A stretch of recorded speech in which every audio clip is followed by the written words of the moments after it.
Kali ini saya bertemu lagi, dia tidak bisa tidak memperhatikannya, dan bahkan membiarkannya pergi. Gadis itu pendiam, secara aktif mengundangnya untuk menari. Ketika Tanggulin dan Guyu baru saja muncul di pintu, dia melihatnya pada pandangan pertama. Dia sangat tampan hari ini. Itu hampir memenuhi persyaratannya yang sempurna.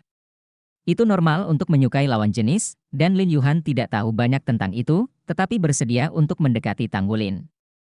Dia bertanya pada dirinya sendiri apakah penampilannya lebih lemah dari Guyu, dan bahwa dia berjalan dengan Tanggulin, dia masih memiliki peluang bagus. Musik ini jelas sedikit mengasyikkan, dan si Malan Xiao bisa mengaransemennya. Ia perlu membangkitkan suasana pesta makan malam. Suasananya akan menjadi lebih aktif, yang akan membantu kedua belah pihak untuk berkomunikasi. Guyu membawa Tanggulin ke lantai dansa. Sebelum Tanggulin bisa sepenuhnya merenung, Guyu berhenti. Dia menoleh dengan kasar, dan menatap Tanggulin dengan galak. Guyu, aku. Musik seru terjadi saat ini. Guyu menarik lengan Tanggulin dan meletakkan tangan kanannya di pinggangnya. Pada saat yang sama, dia mengangkat tangan kirinya, membawa tangan kiri Tanggulin. Pegang tinggi di atas kepala Anda. Segera setelah itu, seluruh tubuh Guyu, di bawah bimbingan mengangkat tangan kirinya, berputar dengan kecepatan tinggi. Dalam gaun perak, dia berputar seperti permata dengan kecemerlangan perak. Keliman rok itu terbang, Tanggulin hendak mengingatkannya, tetapi menemukan bahwa dia tidak tahu kapan, Guyu sudah mengenakan celana yang dipotong. Guyu pada saat ini tidak lagi tenang dan acuh tak acuh, tetapi penuh dengan rasa liar yang tak terkatakan. Tanggulin hanya merasa seolah-olah ada sesuatu yang telah dipindahkan di tubuhnya, detak jantungnya sedikit bergetar, dan darahnya mengalir. Rotasi kecepatan tinggi Guyu juga segera menarik perhatian semua orang. Segera setelah itu, dia tiba-tiba menginjak paha Tanggulin dengan kaki kirinya. Dia memanfaatkan momentum tersebut dan terbang ke atas bahu Tanggulin. Gerakannya terentang dengan indah dan penuh keindahan, dengan jari-jari kakinya menyentuh bahu Tanggulin. Seluruh orang itu berputar lagi. Pada saat ini, mata semua orang langsung terfokus. Melakukan voli terbalik, meraih bahu Tanggulin dengan kedua tangan pada saat ini, Guyu, seperti ular yang cantik, menyelinap di sekitar tubuh Tanggulin, dan pinggangnya kembali jatuh ke tangan Tanggulin. Menarik, Tanggulin melihat ke depan secara alami. Pinggang Guyu ditekuk ke belakang, seolah patah. Dia menopang tanah dengan tangannya dan melemparkan kakinya yang panjang untuk menjepit leher Tanggulin. Tangan Tanggulin masih di pinggangnya, dan setiap gerakan Guyu selaras sempurna dengan musik. Buang aku. Suara Guyu terdengar di telinga Tanggulin. Tanggulin mendorong pinggang rampingnya dengan kuat dengan kedua tangan, betapa kuatnya kekuatannya, dengan sapuan ke atas, Guyu bergegas ke udara sambil berputar. Aula perjamuan besar tingginya lebih dari 30 meter. Guyu dilempar oleh Tanggulin, dan dia hampir mencapai tempat di dekat puncak. Dia berputar di udara, dan tubuh bagian atasnya terus melakukan berbagai gerakan peregangan dengan kecepatan tinggi. Jatuh perlahan sambil berputar, seperti anemon yang sedang mekar. Di lantai dansa, yang lain sudah berhenti menari, dan mata semua orang tertuju pada Guyu dan Tanggulin. Dia turun dari langit, Tanggulin mengangkat tangan kanannya, dan meletakkannya di tanah dengan sabuk ringan di pinggangnya. Guyu meraih tangannya dan menari di sekelilingnya. Tanggulin tidak melakukan banyak gerakan. Setiap gerakan dilakukan di bawah bimbingan Guyu, tapi sangat sinkron. Tatapan Tanggulin telah menatap mata Guyu, matanya terus berubah, dari terkejut di awal hingga mengejutkan secara bertahap, kejutan diikuti oleh kegembiraan, lalu fanatisme. Postur menarinya sangat indah. Guyu memiliki sosok yang sangat baik, terutama kaki yang ramping dan pinggang yang ramping, meskipun dia tidak memiliki kecantikan montok seperti wanita dewasa, dia penuh dengan vitalitas muda. Tariannya masih bisa menunjukkan keanggunan dan kemuliaan dengan kecepatan tinggi. Dia seperti peri di sekitarnya, selalu mengelilinginya, selalu menari untuknya. Ketika suara terakhir musik terdengar, Guyu berputar dan bersandar ke pelukan Tanggulin. Dia perlahan mengangkat kepalanya, kebencian dan dendam di matanya menghilang, dan hanya ada senyuman tipis di wajah Qiao, bersandar pada Tanggulin. Dalam pelukannya, dia mengangkat tangannya dan meletakkannya dengan lembut di pipinya. Empat mata bertemu, mata Tanggulin terbakar, tetapi dia hanya lembut. Dengan sedikit pukulan, Guyu memutar lingkaran, berdiri tegak, lengan terentang, dan memimpin Tanggulin untuk menyambut hadirin. Tepuk tangan hangat bergema di seluruh aula perjamuan besar dalam sekejap, untuk sesaat, peluit dan tepuk tangan membuat seluruh perjamuan klimaks seketika. Setiap orang bersorak untuk mereka dan bertepuk tangan untuk mereka. Guyu menghadap Tang Wulin, membantunya menyesuaikan dasi kupu-kupu dan saku roknya, menggunakan suara yang hanya dapat didengar oleh mereka berdua, dan berkata, bahkan jika kamu ingin belajar menari, aku akan mengajarimu cukup. Lain kali aku akan berbicara dengan gadis lain. Saat anak itu menari, aku akan. Bagaimana denganmu? Tang Wulin melingkarkan tangannya di pinggangnya. Guyu mengangkat kepalanya. Tanpa menghindari tatapannya, dia tersenyum dan berkata, aku akan memotong kakinya. Guyu mengambil Tang Wulin dan menonjol. Seperti burung merak yang bangga, dia menariknya kembali ke tempat sebelumnya. Wow, saudari Yu, kamu hebat. Wajah Su Xiaoyan memerah karena kegembiraan, dan dia memeluk Guyu, ajari aku menari. Maukah kamu mengajariku menari di masa depan? Guyu tersenyum. Anggukan. Yuan En Yehui memandang Tang Wulin dengan tatapan aneh di matanya, Guyu melakukan hal yang benar. Beberapa orang tidak bisa membiasakannya. Ya, ada yang salah dengan kebiasaan ini. Xie segera digema di pinggir lapangan. Tang Wulin mengangkat alisnya, Xie, bukankah menurutmu menari itu indah? Jika seorang pria menari dengan anggun, dia pasti sangat mudah untuk menarik perhatian wanita. Xie tertegun dan melihat sekeliling. Yuan En Yehui, dia ingat dengan jelas bahwa ketika dia melihat Tang Wulin dan Guyu menari dengan ringan barusan, mata Yuan En Yehui masih menatap, dan ada kilatan rasa iri di matanya. Apa maksudmu? Kamu ingin mengajariku? Menurutku kamu tidak pandai dalam hal itu, kan? Tang Wulin berkata, hal ini, latihan membuat sempurna, bagaimana kamu tahu jika kamu tidak mencobanya? Dan, kamu adalah master roh perang tipe serangan sensitif. Belajar cepat. Biarkan aku mengajarimu. Apakah agak aneh bagi dua pria untuk menari? Xie ragu-ragu, tetapi dia masih datang ke Tang Wulin. Jika Anda belajar menari, apakah Anda akan mendapatkan poin untuk Yuan En Yehui? Tang Wulin meraih bahunya, menarik Xie dan berjalan menuju lantai dansa. Su Xiaoyan bertanya kepada Guyu dengan curiga, apa yang kapten itu lakukan? Apakah dia benar-benar terobsesi dengan menari? Guyu dengan samar berkata, tidak, itu harusnya karena aku memberitahunya siapa yang berdansa dengannya, aku potong saja kaki seseorang. Su Xiaoyan tinggal sebentar, dan kemudian tertawa terbahak-bahak, kapten itu terlalu buruk, dan dia terlalu gelap. Kasihan Xie. Yuan En Yehui juga tertawa, dengan enggan menggelengkan kepalanya. Pada akhirnya, Tang Wulin dan Xie masih gagal untuk menari bersama. Alasannya sederhana. Pemilihan pendahuluan hari ini akan segera dimulai. Di daratan Douluo, Cai Lao adalah salah satu dari 5 orang yang sangat dihormati. Pada seleksi selanjutnya, Tang Wulin menjadi calon pendamping pria dan juga calon pria paling tampan di antara penonton. Kandidat kombinasi tari terbaik. 3 nominasi dibuat dalam sekali jalan. Postur menarinya tentu tidak layak untuk disebutkan, tapi dia adalah rekan dansa Guyu. Yang mengejutkan Tang Wulin adalah, berdiri di sudut sepanjang waktu, tanpa melangkah ke Wu Sangkong di tengah-tengah tempat. Ia juga dinominasikan sebagai pria dengan pakaian terbaik dan pria paling tampan. Dia benar-benar tidak menyangka bahwa suatu hari dia akan dibandingkan dengan guru. Bab 567 ke dalam laut. Mengenai gaun wanita terbaik, di sini di Akademi Shrek, Guyu, Su Xiaoyan mereka masing-masing memasuki pemilihan utama, dan Lei Zhengyu juga memasuki pemilihan utama atas pakaian pria. Ia termasuk dalam pria paling tampan. Guyu, Ye Xinglan, Su Xiaoyan, dan Lin Yuhan semuanya terpilih di antara 10 pemilihan pendahuluan wanita tercantik. Tarian Guyu sangat mengejutkan sehingga dia masih menjadi hit besar meskipun dia sedikit inferior dalam penampilan murni. Langkah selanjutnya adalah voting. Pada akhirnya, Tang Wulin memenangkan pria dengan pakaian terbaik, dan dia dan Guyu memenangkan postur tarian terbaik bersama. Wanita dengan pakaian terbaik adalah Guyu, dan wanita paling cantik tidak ada di antara mereka, dia adalah gadis cantik dari Kekaisaran Bintang Luo selama 2 dekade. Dan pemenang pria paling tampan secara mengesankan, dewa pria yang dingin dan bangga, menari di langit dengan es dan salju. Ketika Wu Sangkong naik ke panggung untuk menerima penghargaan tersebut, Tang Wulin dengan jelas melihat bahwa sedikit rasa malu melintas di matanya. Diperkirakan ini adalah pertama kalinya guru menghadapi situasi ini, jika Lao Cai tidak ada di sana, mungkin dia bahkan tidak akan berada di atas panggung. Hadiahnya sebenarnya bukan apa-apa, hanya beberapa spesialisasi Kekaisaran Bintang Luo. Namun dalam rangkaian kegiatan ini, hubungan dua misi daratan jelas menjadi jauh lebih harmonis. Kamu menari dengan sangat baik. Lin Yuhan mendatangi Guyu dan tersenyum dan berkata, selamat atas kemenanganmu. Guyu tersenyum dan berkata, kamu juga menari dengan baik.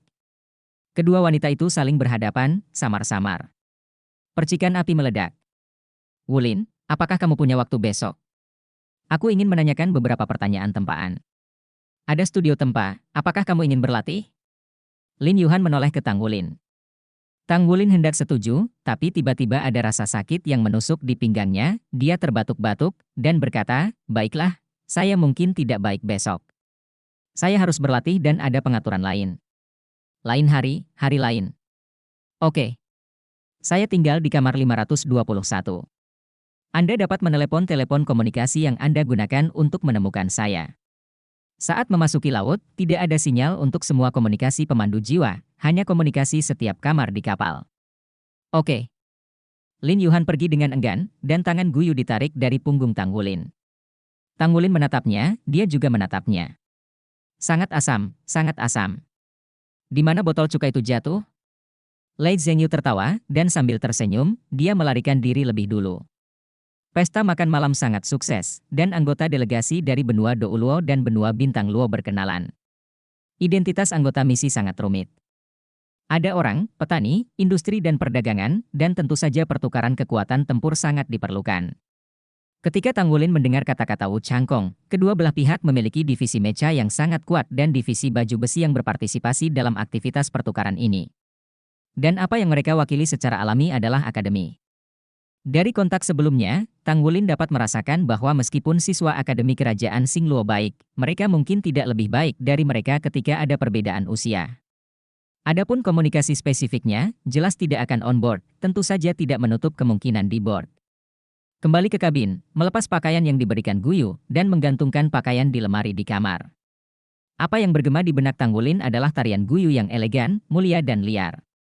Dia tidak menyangka bahwa Guyu memiliki sisi seperti itu, tetapi dia harus mengakui bahwa Guyu berbeda pada saat itu, dan tarian bergerak itu tertanam dalam di hatinya. Setelah berganti dengan pakaian yang biasa saya pakai, saya langsung merasa lebih nyaman. Tang Wulin membuka pintu balkon untuk membiarkan angin laut masuk ke dalam ruangan. Angin laut yang sejuk bertiup di wajah, yang sangat nyaman bagi tubuh.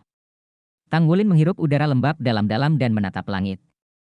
Cuaca hari ini tidak begitu bagus, tanpa gemerlap bintang dan bulan, laut menjadi gelap gulita, dan suara ombak hanya bisa terdengar samar-samar, namun ada rasa ketenangan ekstra yang membuat tubuh keluar. Dunia luar sangat berbeda. Dia sekarang mulai cukup beruntung untuk berpartisipasi dalam acara ini. Dengan segala macam hal baru yang dilihatnya setelah naik ke perahu, perasaan hatinya yang kaku karena latihan juga mengendur. Berjalan ke balkon, berpegangan pada pagar dengan kedua tangan, mata Tang Wulin berkedip dengan cahaya ungu, memutar murid ajaib ungu untuk melihat ke bawah perahu. Murid sakti ungu ini memang sangat efektif untuk meningkatkan penglihatan, dengan bantuan lampu yang ada di perahu dia bisa melihat laut di bawah. Malam telah menggelapkan laut, tidak dapat menemukan cahaya, tetapi penuh misteri. Laut adalah tempat paling luas di dunia. Ketika kuliah di kelas, dikatakan bahwa laut menutupi hampir 70% permukaan planet tempat mereka berada. Planet, konsep ini sangat menarik. Entah planet apa lagi yang ada di dunia luar selain planet benua Douluo. Astronomi, subjek baru, mulai berkembang secara bertahap, dan orang-orang mulai mencoba mengamati dunia luar melalui teleskop berkekuatan tinggi. Sayangnya, Tang Wulin sangat tertarik, tetapi karena tugas pelatihan dan pembelajaran yang berat, dia tidak dapat berhubungan dengan aspek itu. Ketika pikirannya penuh dengan pikiran, tiba-tiba, Tang Wulin hanya merasakan bagian belakang lehernya menegang, dan seluruh tubuhnya terbang seperti awan dan kabut. Tidak baik. Rasa krisis yang kuat menyebar ke seluruh tubuhnya dalam sekejap, dan dia secara tidak sadar merangsang kekuatan jiwanya, tetapi menemukan energi aneh mengalir ke tubuhnya, memutus komunikasi antara dirinya dan kekuatan jiwa. Aliran darah dalam tubuh ingin memaksa perlawanan. Namun leher bagian belakang sudah mati rasa, bagian vital terjepit, dan seluruh tubuh tiba-tiba terasa nyeri. Meskipun dia belum tua, dia belum pernah menghadapi situasi krisis sebelumnya. Ia tidak panik saat menghadapi situasi ini. Terus bekerja keras untuk memobilisasi darah dan kekuatan jiwanya sendiri. Carilah peluang untuk kabur. Tentu saja tubuh yang melompat tidak akan terbang, setelah keluar dari pagar pembatas akan langsung jatuh dengan cepat. Dengan embusan, seluruh tubuh terasa dingin dan jatuh ke laut. Dalam sekejap, Tang Wulin hanya merasa seluruh tubuhnya telah jenuh dengan air laut, dan cahaya di sekitarnya tiba-tiba meredup. Tangan besar itu terus mencubit bagian belakang lehernya dan dengan paksa menekannya agar tenggelam di bawah air.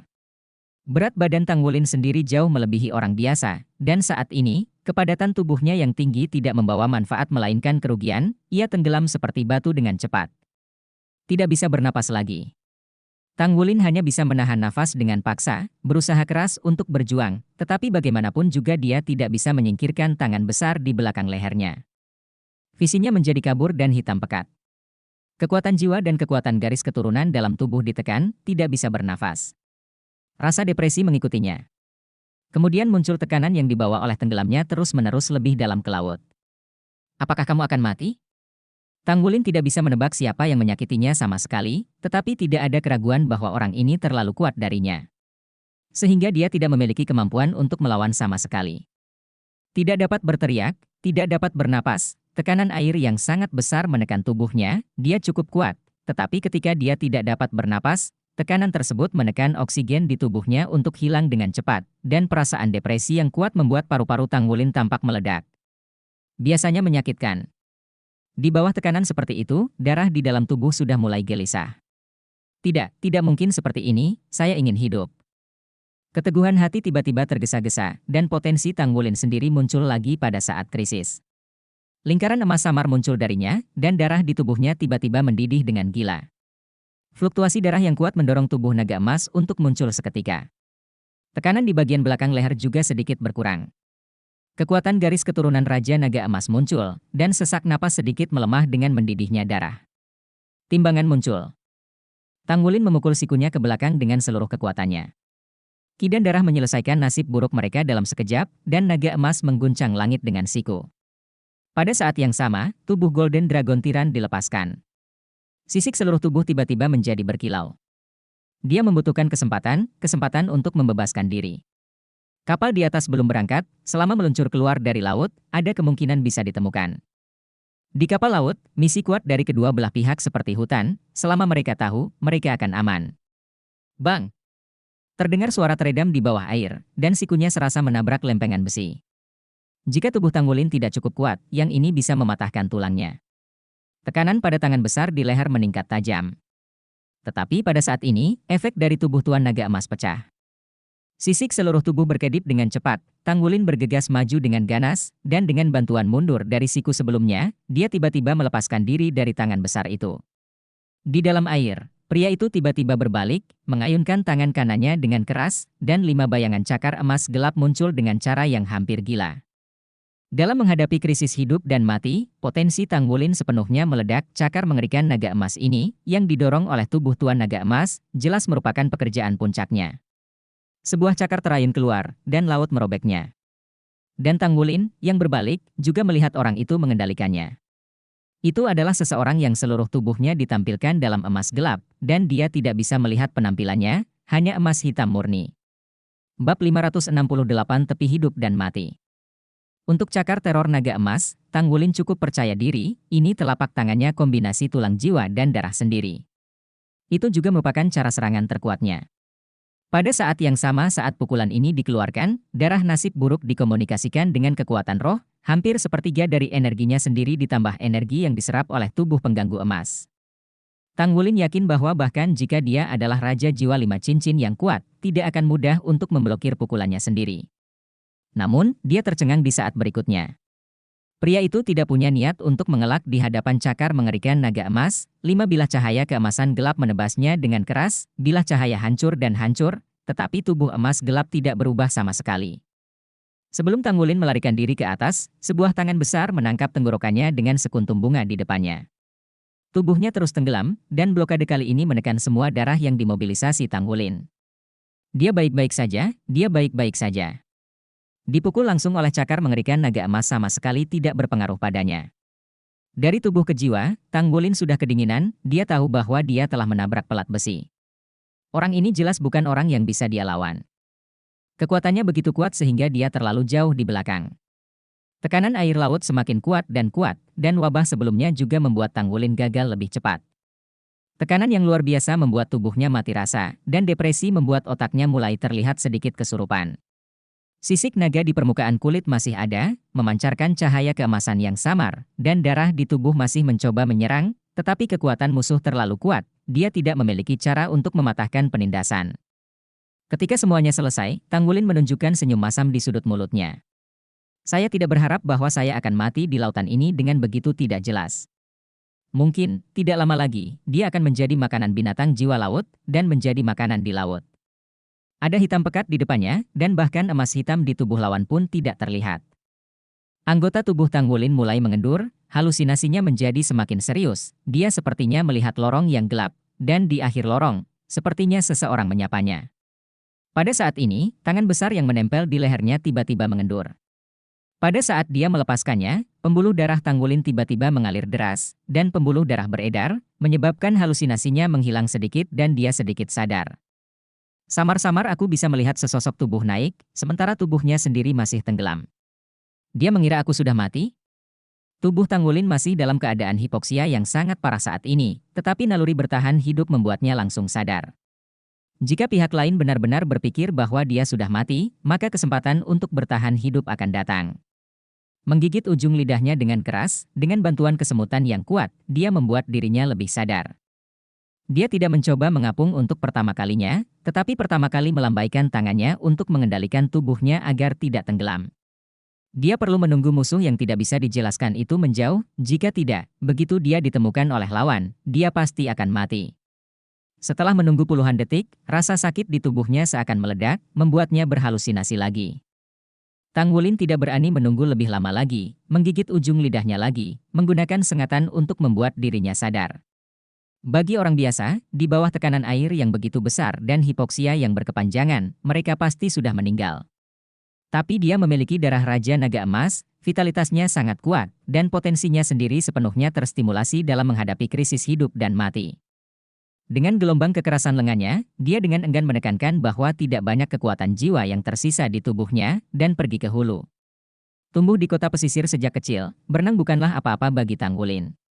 Bagaimanapun, daya apung di air laut relatif tinggi, dan saat dia mengendalikan kekuatan jiwanya untuk mengurangi berat badannya, tubuhnya mulai mengapung dengan cepat.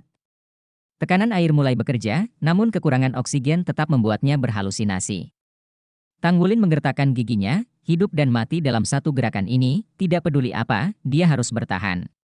Lautnya hitam pekat, tanpa ujung yang terlihat, tidak ada permukaan laut, dia hanya bisa meremas tubuhnya dengan tekad yang kuat. Kecepatan kidan darah mulai menjadi lebih lambat, dan anggota tubuhnya seberat timah, dia masih nyaris tidak menggeser lengannya, mendorong tubuhnya naik perlahan. Tekanan air menjadi semakin kecil, tetapi gerakan Tanggulin semakin lambat, dia tidak tahu seberapa jauh dia dari laut. Tubuh akhirnya tidak bisa menahannya, anggota tubuhnya melambai dengan lemah, dan kekurangan oksigen yang intens membuatnya tidak bisa mengendalikan tubuhnya lagi. Tubuh dengan kepadatan tinggi dipengaruhi oleh berat dan mulai tenggelam lagi. Tidak, Tanggulin meraung di dalam hatinya. Dia tiba-tiba menjadi sadar kembali. Pada saat ini, dia hanya merasakan ada ledakan kekuatan lain di tubuhnya, dan dia melambaikan tangannya dengan kekuatan penuh. Pada saat ini, semua lengannya tertutup sisik emas, dan tubuhnya tiba-tiba melonjak. 15 segel Raja Naga Emas di tubuhnya dikompresi pada saat yang sama, seolah-olah menekan kekuatan inti di tubuhnya. Cahaya keemasan di tubuhnya membayangi, dan sesak napas di dadanya sedikit lega. Tanggulin melambaikan tangannya dengan putus asa dan menendang kakinya. Entah itu sekilas atau sesuatu yang lain, dia tahu bahwa ini adalah kekuatan terakhirnya, dan itu akan berakhir jika dia tidak bisa bergegas keluar dari laut. Kekuatan gairah akhirnya habis, dan bernapas menjadi semakin sulit. Ini tidak berhasil, apakah itu benar-benar akan berhasil? Tidak. Mengaum di dalam. Kekuatan lain dipaksa untuk menekan, sekali lagi meningkatkan kecepatan pendakian. Akhirnya, kepala itu keluar dari air. Gelombang menghantam, membuat Tanggulin bersandar ke belakang. Dia membuka mulutnya tiba-tiba, dan embusan udara mengalir ke mulut dan paru-parunya, dan menyebar ke seluruh tubuhnya. Hembusan napas yang keras pecah, dan seluruh tubuhnya tampak bernapas dengan rakus. Rasa sakit yang hebat datang dari anggota tubuh, bahkan dari organ dalam. Dari laut dalam yang setidaknya beberapa ratus meter, gejala yang disebabkan oleh perubahan tekanan air berdampak pada tubuhnya, hipoksia yang ekstrim dan perubahan akibat penyerapan udara juga membuat seluruh tubuhnya seperti terkoyak. Perasaan umum. Dengan enggan mengelus lengannya untuk membiarkan dirinya mengapung di permukaan, bernapas dengan rakus dengan mulut besar, darah di tubuhnya akhirnya mulai bekerja lagi. Tidak pernah merasa begitu dekat dengan kematian seperti saat-saat sebelumnya. Tanggulin mengambang di laut, seluruh tubuhnya tampak lemas. Seluruh tubuh sakit, rasa sakit hancur dan kusut membuatnya mengerang, tapi dia tertawa, ya, dia tertawa. Rasa sakit itu membuatnya senang saat ini. Rasa sakit itu setidaknya membuktikan bahwa dia masih hidup. Akhirnya, kemampuan penyesuaian diri tubuh yang kuat secara bertahap membuat sirkulasi ki dan darah berangsur-angsur menjadi teratur, dan rasa sakit di tubuh secara bertahap melemah dengan makanan ki dan darah. Saat ini, Tanggulin hanya memiliki satu pikiran di benaknya, setelah makan begitu banyak makanan selama bertahun-tahun, akhirnya tidak sia-sia. Pada saat kritis, darahnya yang kuat menyelamatkan hidupnya. Meskipun dia tahu bahwa kapal pengangkut samudra telah pergi, krisisnya masih jauh dari selesai. Di laut tak berujung ini, jika Anda tidak dapat menemukan perahu, Anda tetap akan mati. Tapi setidaknya saat ini, dia selamat. Dengan lengan melambai, dia mengendalikan tubuhnya untuk hampir tidak mengapung di laut, dan wajah Tanggulin penuh dengan senyum masam. Kedua kapal yang melaut itu sudah lama menghilang. Bahkan jika bisa dilihat, dia tidak mengira dengan kondisi fisiknya saat ini, dia akan bisa berenang hingga kecepatan kapal laut yang sangat besar. Itu tidak mungkin. Apakah Anda akan dikuburkan di laut? Tubuh dengan kepadatan tinggi mengharuskannya untuk terus berjuang melawan beban agar tidak tenggelam. Dan ini secara alami akan terus menghabiskan sedikit sisa kekuatan fisiknya. Dia tiba-tiba memikirkan sebuah kata, berlama-lama. Pada saat ini, pupilnya tiba-tiba menyusut. Karena dia melihat emas hitam. Bab 569 Metode Praktek Ontologi. Sosok emas gelap berjalan di laut dengan begitu mudah, berjalan dengan tenang dan langkah demi langkah datang ke arahnya. Sosok itu adalah sosok emas gelap, tingginya sekitar 2,5 meter, sama sekali bukan setinggi manusia normal. Seluruh tubuhnya diselimuti emas gelap, seolah dilapisi dengan lapisan logam. Sudah berakhir. Tanggulin berkata dengan suara serak, siapa kamu? Selalu beritahu aku, tangan siapa aku sudah mati? Sosok emas gelap itu berkedip, dan saat berikutnya, Tanggulin ditangkap olehnya. Mengangkat permukaan laut. Tanggulin hanya merasa seluruh tubuhnya empuk saat dipisahkan dari laut. Segera setelah itu, tiba-tiba ada hembusan angin di sekelilingnya, dan sosok emas itu membawanya ke udara, terbang cepat. Bukankah dia akan membunuhku? Mengapa Anda tidak melakukannya lagi? Tanggulin memiliki beberapa keraguan dalam benaknya. Setelah beberapa saat, dia terkejut menemukan dua kapal laut besar terlihat di kejauhan. Tanggulin menyipitkan matanya sedikit, mengumpulkan staminanya, dia siap untuk menemukan kesempatan, tidak peduli apa, untuk mencoba membiarkan kapal menemukan situasinya sendiri. Namun, dia belum menunggu persiapannya. Sosok emas gelap tiba-tiba berakselerasi, Tanggulin hanya merasakan bunga di depannya, dan angin berhenti. Saat kakinya menginjak tanah, yang lainnya sudah lemas. Saya tidak pernah merasakan bahwa bumi begitu indah, meskipun ini belum menjadi bumi, setidaknya itu membumi. Matanya kusam dan dia melihat bahwa dia kembali ke balkon ruang tamunya, dan sosok emas gelap berdiri di sampingnya. Emas gelap memudar perlahan, menampakkan wajah yang dikenalnya. Kamu. Tanggulin saling memandang dengan ketakutan dan amarah, matanya menjadi hitam, dan akhirnya dia tidak bisa menahannya lagi dan pingsan. Senyum main-main muncul di wajah Muye, mengangkat Tanggulin di tanah, berjalan ke kamar, melepas pakaiannya berulang kali, dan melemparkannya ke tempat tidur. Pilihan saya benar, kata Muye dengan sedikit kekaguman. Tentu saja dialah yang menangkap Tanggulin dan membawa Tanggulin ke dasar laut. Berat dan kepadatan tubuh Tanggulin sebelumnya diketahui olehnya. Tetapi ketika dia tenggelam ke laut dalam, Tanggulin mampu melepaskan diri dari tangannya sendiri, tetapi itu masih mengejutkannya. Anda tahu, kultivasi Tanggulin jauh dari miliknya sendiri, dalam keadaan seperti itu, dia bisa membebaskan diri dan menyerang, yang tidak pernah dia duga. Setelah itu, tentu saja Muye melepaskan Tanggulin dengan sengaja.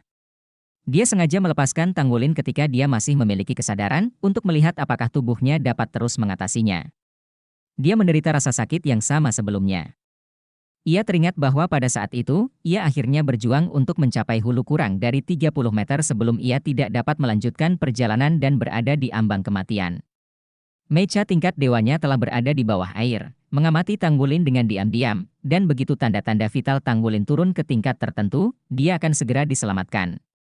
Setelah Muye melayang, dia mengamati melalui mecha tingkat dewa bahwa Tanggulin sebenarnya tidak bergerak dan tidak memilih untuk mengapung untuk pertama kalinya.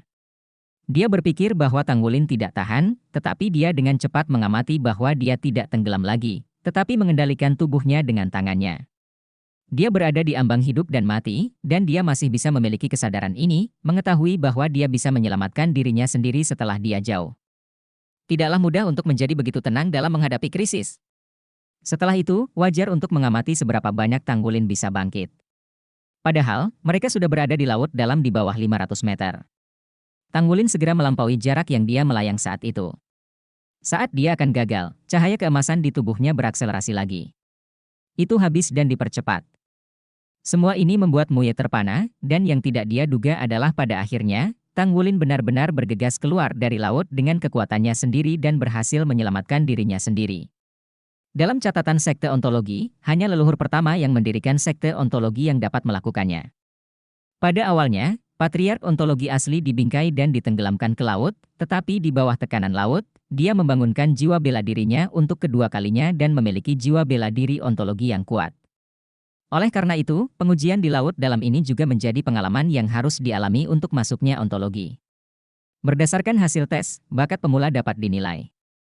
Tidak ada keraguan bahwa Tanggulin memberinya kejutan besar. Ini bukan hanya fisik, tetapi juga kemauan. Sekte ontologi telah melalui pengembangan puluhan ribu tahun, dan tidak pernah dapat tumbuh seperti sekte Tang. Sebagian besar alasannya adalah kehususan metode kultivasi mereka. Pengembangan sekolah ontologi membutuhkan ketekunan yang besar, karena prosesnya terlalu menyakitkan dan tanpa kemauan yang cukup, tidak mungkin untuk bertahan. Plap! Muye menepuk dada Tanggulin, dan seluruh tubuhnya tiba-tiba terpental dari tempat tidur. Serangkaian suara tepuk tangan terdengar, dan dalam waktu hanya beberapa napas, telapak tangan Makino melesat puluhan kali di tubuh Tanggulin. Tangannya berubah menjadi emas tua lagi, dan setiap kali dia menampar Tanggulin, sedikit aliran udara emas gelap disuntikkan ke dalamnya. Tubuh Tanggulin sedikit gemetar, dia masih koma. Namun dengan tamparan Muye, permukaan kulitnya juga memancarkan lingkaran cahaya keemasan, yaitu lapisan garis-garis emas yang menyerupai penampakan sisiknya, tersebar di seluruh tubuh dalam bentuk jaring. Tanggulin gemetar dengan setiap telapak tangan Muye, tetapi segera menjadi tenang. Akhirnya dia jatuh di tempat tidur, bergerak-gerak sedikit. Kekuatan vitalitas dan darah anak ini hanya terlihat dalam hidupnya. Layak untuk melepaskan pendapat keluarganya untuknya.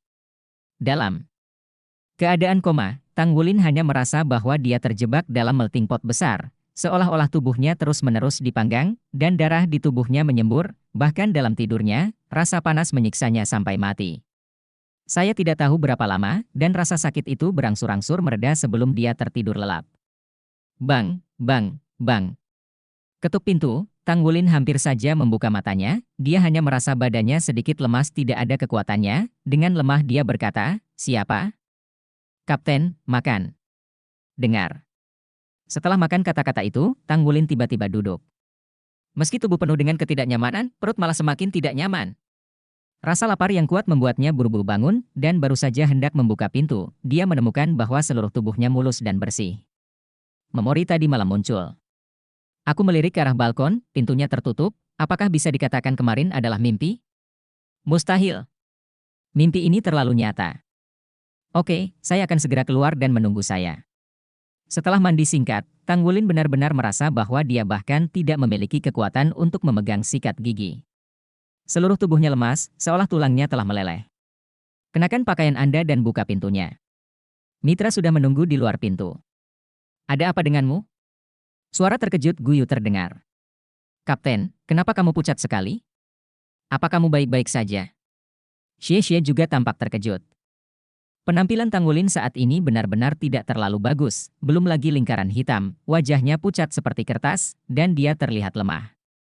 Bahkan matanya jelas redup. Ini adalah dunia yang berbeda baginya, yang selalu penuh energi. Tidak ada.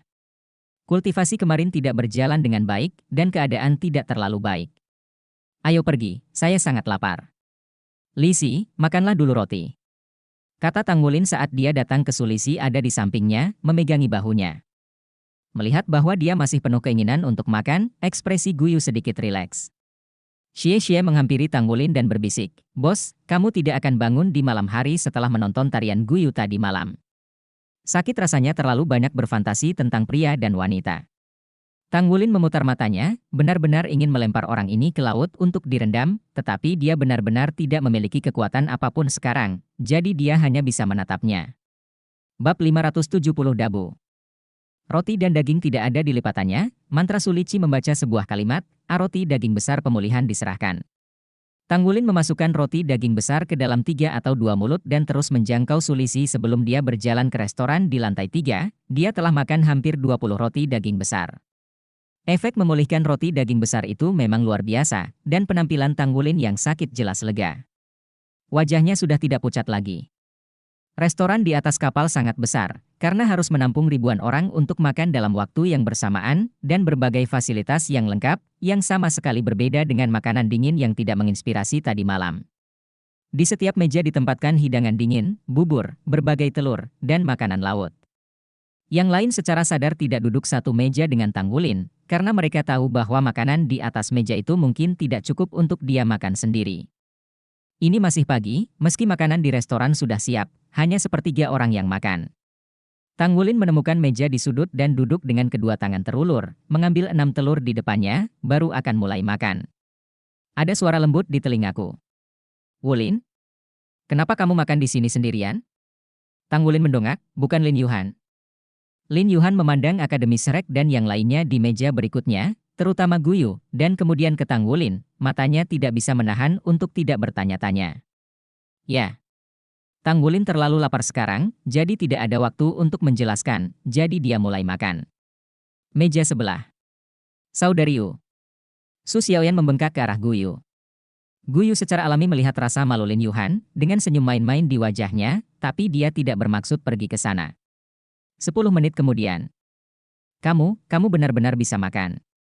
Lin Yuhan menatap Tanggulin, yang tertegun, jika dia harus menggunakan kata sifat untuk menggambarkannya, Feng Huan Yun akan menjadi sempurna.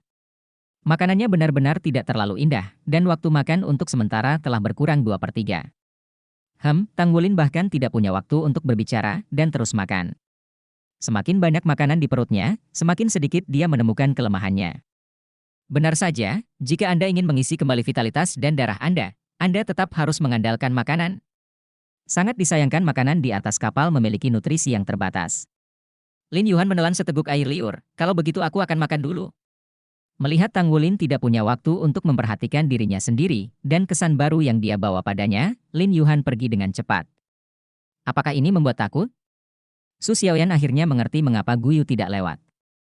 Ketika Tanggulin sedang makan, dia tidak melihat apa-apa selain makanan. Tidak ada gunanya berbicara dengannya saat ini. Makan ini. Sebuah suara rendah terdengar di samping Tanggulin, dan kemudian sebuah nampan besar dikirimkan kepadanya. Di atas baki besi terdapat potongan daging yang dipotong-potong panjang disajikan dengan warna biru tua. Ada sebanyak 20. Tanggulin mendongak, bukankah Mui yang muncul di sampingnya? Setelah bangun pagi, ingatan itu kembali ke jiwanya, tentu saja, dia tidak bermimpi sampai tadi malam. Saya juga mengerti apa yang mungkin dimiliki Makino untuk membawa dirinya ke laut dalam. Dia tidak pernah meragukan bahan yang dibawa Makino. Tetapi hari ini, saya bertanya dengan sedikit hati-hati, apa ini? Rasa sakit semalam masih segar dalam ingatan saya. Perasaan sekarat itu tidak nyaman. Makino berkata, perut tuna laut dalam selama ribuan tahun. Minyak ikan kualitas terbaik. Saya menangkap sepotong kemarin. Esensi ini lebih murah untuk Anda. Akan ada lebih banyak nanti. Anda akan makan ini dulu. Oh. Ikan biru tua jelas. Itu segar dan belum mengalami pemrosesan lain. Dalam pandangan Tanggulin, rasanya tidak terlalu per detik. Saya menggunakan garpu untuk mengambil sepotong ikan dan menggigitnya. Ikan itu sebenarnya memiliki perasaan kenyal, dan perlu tenaga ekstra untuk menggigitnya. Tetapi yang mengejutkan Tanggulin, daging ikan tidak hanya tidak berbau, tetapi juga memiliki aroma yang kuat setelah mulut. Telan setelah mengunyah beberapa kali. Perasaan hangat meluncur ke perut, dan perasaan hangat dengan cepat mengalir ke anggota tubuh, nyaman yang tak terkatakan. Ini hal yang bagus. Mata Tanggulin berbinar. Dia saat ini lemah, dan yang paling dia butuhkan adalah ramuan tonik. Dia tidak bisa mempedulikan hal-hal lain untuk sementara waktu, jadi dia segera tenggelam dalam penderitaan. Setelah selesai makan sepiring ikan mentah, Makino datang lagi, itu masih berupa piring besar. Di atas piring besar itu ada kepala ikan yang sangat besar dengan diameter lebih dari setengah meter dan berleher. Itu dipanggang menjadi coklat keemasan, minyak bergizi. Berbeda dengan ikan mentah sebelumnya, kepala ikan besar ini dibesarkan, dan aromanya yang menyengat langsung menyebar. Sedemikian rupa sehingga mata banyak orang di sekitar tertuju. Tang Wulin tidak diterima, dia mulai makan dengan panik dengan garpu besar di tangannya. Rasa daging ikan dan leher ikan memiliki cita rasa yang khas, belum lagi elastisitas dagingnya, serta tekstur gel yang harum jelas di dalamnya. Saat ini perut Tang Wulin sudah mulai gosong. Seluruh tubuh itu panas, tetapi itu adalah kenyamanan yang tak terlukiskan. Chef, apa yang dia makan? Kenapa kita tidak punya meja? Seseorang tidak bisa menahan diri untuk bertanya kepada Makino. Makino berkata lirih, ikan yang mereka tangkap sendiri akan kami olah. Kalau ada, bisa. Memancing sendiri? Bagaimana cara memancing di kapal besar ini? Sebelum mereka bisa mengajukan pertanyaan lagi, Makino sudah pergi. Untuk kepala ikan besar, Tang Wulin hanya membutuhkan waktu 20 menit untuk memecahkan seekor sapi, mengubah semuanya menjadi tulang. Setelah makan, dia hanya merasa seluruh tubuhnya penuh kekuatan, dan di antara tulang dan otot, ada rasa gatal yang tidak jelas. Saya akan kembali. Hubungi saya jika terjadi sesuatu. Tang Wulin menyapa rekan-rekannya, berbalik dan kembali ke kabinnya. Perjalanan laut jauh sekali, dan mereka tidak mengatur hal-hal khusus. Hanya berlatih sendiri. Kembali ke kamar, Tang Wulin melihatnya. Dia melirik kulitnya yang jelas merah dan berbaring langsung di tempat tidur. Seluruh tubuhnya mengepul dengan kehangatan dan itu sangat nyaman. Sebelum dia menyadarinya, dia telah tertidur. Tidur ini sangat manis, semua rasa sakit itu seakan menghilang secara bertahap dalam perasaan hangat. Darah di dalam tubuh mengalir deras dan terus mengalir di dalam tubuh. Menyusup ke setiap sudut tubuh. Di permukaan kulit, garis-garis keemasan muncul lagi, tetapi sedikit lebih jelas dari sebelumnya. Bersamaan dengan bernafas, jelas ada gelombang yang kuat dan darah keluar dari dirinya. Dia tidur sampai malam. Ketika Tang Wulin bangun dari tidurnya, matahari sudah terbenam di luar. Bangun dari tempat tidur, menggosok matanya yang mengantuk. Tang Wulin tanpa sadar meregangkan pinggangnya, dan ada serangkaian suara berderak dengan cepat dari tulang-tulang seluruh tubuhnya. Seolah-olah seluruh tubuh terentang. Kenyamanan yang tak terlukiskan membuatnya mengerang dan lemah. Itu menghilang sama sekali, dan digantikan oleh perasaan tidak berdaya. Seolah setiap otot di tubuhnya penuh dengan kekuatan. Ketika dia sadar, dia membuka matanya lagi, buru-buru mendorong keluar pintu, dan mengetuk pintu kamar Guyu di sebelah. Saya bangun? Guyu membuka pintu dan melihat tatapannya yang kuat, matanya tidak bisa membantu tetapi menjadi cerah. Kulit Tang Wulin memerah, dan tubuhnya jelas memancarkan bau sinar matahari yang kuat, penuh vitalitas. Ya. Kenapa kamu tidak menyuruhku makan siang? Kamu tahu cara makan. Saya pergi memanggil Anda pada siang hari, dan Anda tidur seperti babi mati tanpa membuka pintu. Aku melompat dari balkon untuk melihatmu di kamarmu. Melihatmu tidur nyenyak, aku tidak membangunkanmu. Apa yang kau lakukan tadi malam? Kenapa kamu sangat lelah? Tang Wulin tersenyum pahit dan menggelengkan kepalanya. Sungguh merepotkan untuk mengatakan tentang Muye, mungkin terlalu sulit untuk berkultivasi. Tapi tidak apa-apa sekarang. Ayo pergi makan malam. Guyu. Muye tidak muncul lagi untuk makan malam, dan Tang Wulin terkejut saat mengetahui bahwa makanannya untuk makan malam sangat kecil sehingga dia hanya makan 7 atau 8 kali lipat dari orang normal dan berhenti. Bisa jadi nutrisi tubuh terlalu kaya, ia menghitungnya dalam benaknya. Apa yang akan kamu lakukan setelah makan? Tang Wulin bertanya pada teman-temannya. Guyu berkata, saya akan berlatih desain mecha. Ye Xinglan berkata, saya akan terus membuat baju besi perang. Lei Zhengyu berkata, saya akan berkeliling. Su Xiaoyan dan Yuanen Yehui berkata mereka akan kembali ke ruangan untuk berlatih. Xie pergi ke tempat pelatihan khusus di atas kapal untuk berlatih. Tang Wulin berkata, kalau begitu saya akan kembali ke kamar saya untuk berlatih. Dia masih memiliki keraguan tentang kondisi fisiknya saat ini. Dia hanya dapat merasakan perubahannya sendiri secara mendalam melalui meditasi. Bisa memahami poin kuncinya. Kembali ke kamar, Tang Wulin baru saja akan bermeditasi, pintu balkon terbuka, dan Muye masuk seperti hantu tanpa mengeluarkan suara. Dengan lambaian besar tangannya, lapisan tipis cahaya keemasan menyelimuti seluruh ruangan. Kamu, apa yang kamu lakukan? Tang Wulin menatapnya dengan waspada. Muye berkata, bagaimana perasaanmu? Tang Wulin terkejut, bagaimana perasaanmu?